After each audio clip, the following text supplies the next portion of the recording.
After secret consultations between the so-called genuine ANC members, Matthew Phosa announced that MK Party is going to emerge, but at the right time. Do you have men and women who have the caliber to rescue that situation currently? Yeah, they are there in the ANC. And they will rise at the right moment. I don't think we should rush fast forward to the future. They are there. There are people who love the ANC who are not corrupt. That's why I say, don't say these are the factions. Yeah, this faction is angels, this is devils. Okay. It's a superficial political analysis. Then, just before former President Jacob Zuma announced that he's gonna be campaigning and voting for MK Party, the ANC veteran Mavuso Msimang announced his resignation from the ruling party, citing the very same issues that former President Jacob Zuma cited when he announced that he's gonna be campaigning and he will vote for MK Party. And this is not a coincidence. This is something that was planned well before. Remember that Mr. Jacob Zuma did state that he did a lot of underground work. So resignation of Mavuso Msimang was no coincidence. Please watch the clip. Msimang says that tolerating corruption and the shielding of incompetent people has made President Ramaphosa's new dawn a distant dream. He left the party after accusing it of being racked by endemic corruption with no urgency from its current leadership to arrest the situation. He says with no commitment to end corruption, the president's wishes will remain elusive. So no, I mean, you talk about the new dawn when we have no lights, because ESCOM is not functioning. When we're being threatened with a water problem, there's a crisis. It need not happen. This need not happen. If I was in charge, I would take the blame for these things happening. Let's talk then about your work as well in terms of fixing the economy, high unemployment, rampant corruption. Besides the COVID-19 pandemic, what would you say you've actually achieved, Mr. President? Because as they've dubbed it, the ANC of Ramaphosa is failing South Africans in every aspect, whether you're talking about load shedding, whether you're talking about high unemployment. What do you think you've actually done? Well, it's not so much what I've done, it's what we have been doing in government. It need not happen. This need not happen. If I was in charge, I would take the blame for these things happening. Everyone is disappointed with the way this administration, the current administration, is running the state-owned companies. What pains ANC members is that this reflects bad on the ANC, and it have destroyed the ANC reputation, image. So it wouldn't be strange if ANC core members, the veterans, did consult secretly to form another party to rescue the ANC in some way. Please watch this clip. All the years I worked with him, this prescript remained his constant guide. To Congress, we must be loyal and true, and we must put the cause and interest of the people before any expediency.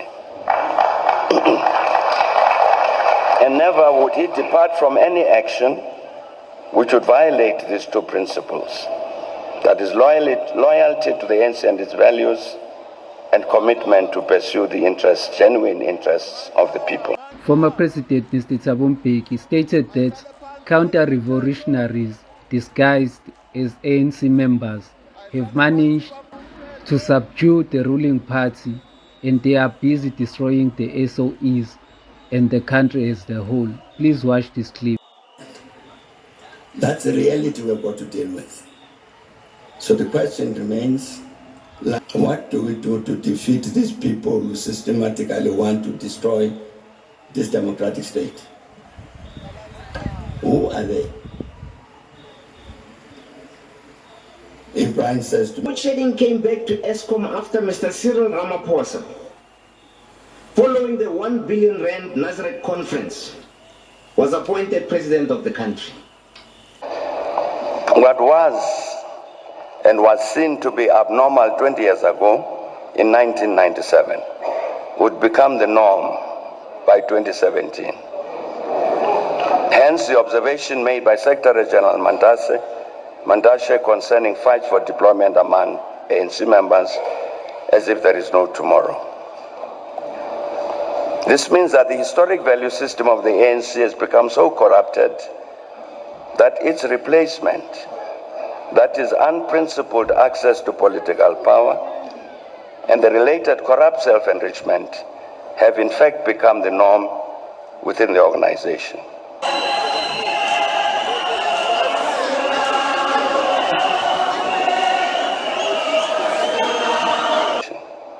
There are two things that defines former President Thabo Mbeki, is that he is a patriot and that he is a Pan-Africanist. So when the ANC took over, or the black government took over, he made the commitment to himself that he will make sure that the black government will never fail, that he will prove that black people are capable of governing successfully.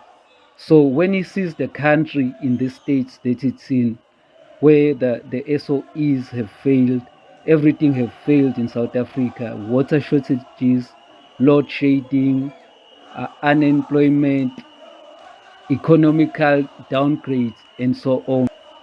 His love for his country, for his people, the image of the black person that is being dragged on the street, that they are unable to govern, that can make him work with anyone to make sure that he saved the democratic revolution.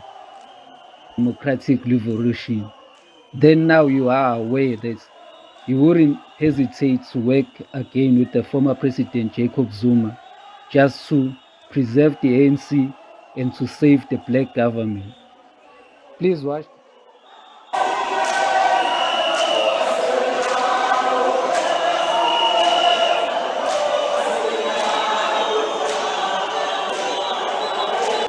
I'm quite sure that all of you will remember the ANC Secretary General Gwede Mantashe delivered what was called a diagnostic organizational report,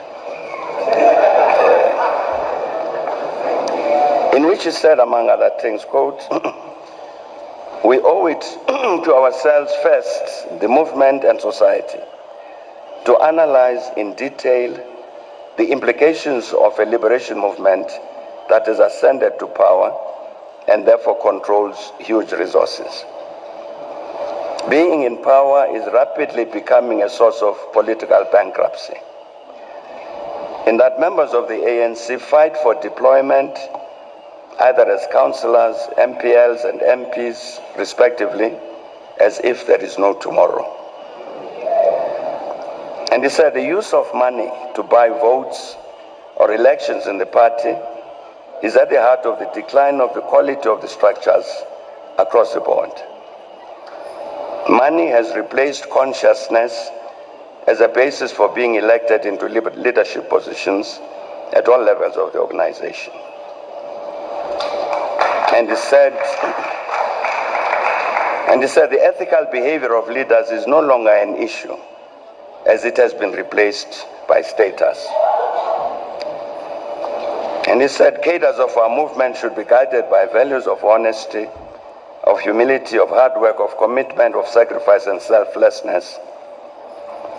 And he said we hardly talk about these values, which in sections of our movement are seen as backward and a hindrance to people accessing quick material benefit. That was Gwede Mantashe only 3 months ago.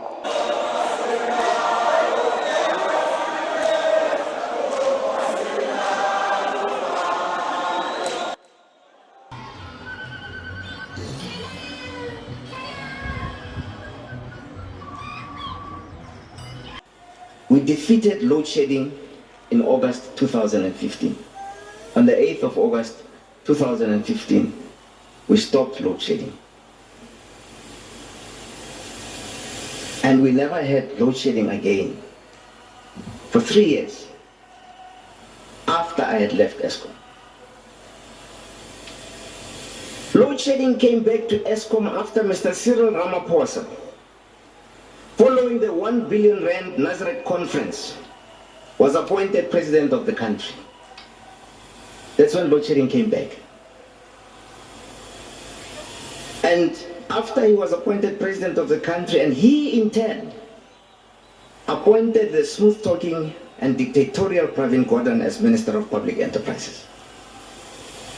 The less I say about Pravin Gordhan, the better. As you see, Chairperson, despite his smooth talking, public enterprises are failing, and it appears that they are on a course to be sold to private interests. My suspicion is that, like the javelin, they will be thrown over the fence and be caught at the later stage.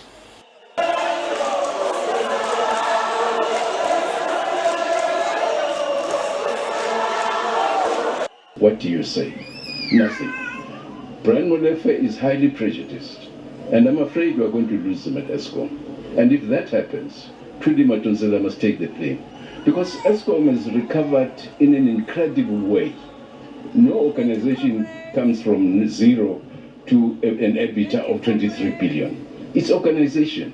No country can solve its load shedding problems unless every staff member, every station, power station, everyone in the organization is working like clockwork, working, talking, consulting, and planning together.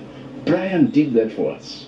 He moved us from a very negative situation to one where we can now celebrate these excellent financial results. I'm very sorry that we might lose Brian, and really I don't think that bodes well. This is about your country. Forget your language, the color of your skin, your ethnic group. Just remember, this is about your country. Think. Why ANC have not expelled Mr. Jacob Zuma? But this is only my opinion. But you have to think about your country. And remember, this is the election year. 2024 elections, they are like 1994 elections. So make the right decision. Think. But this is only my opinion. Thank you. Don't forget to like and subscribe.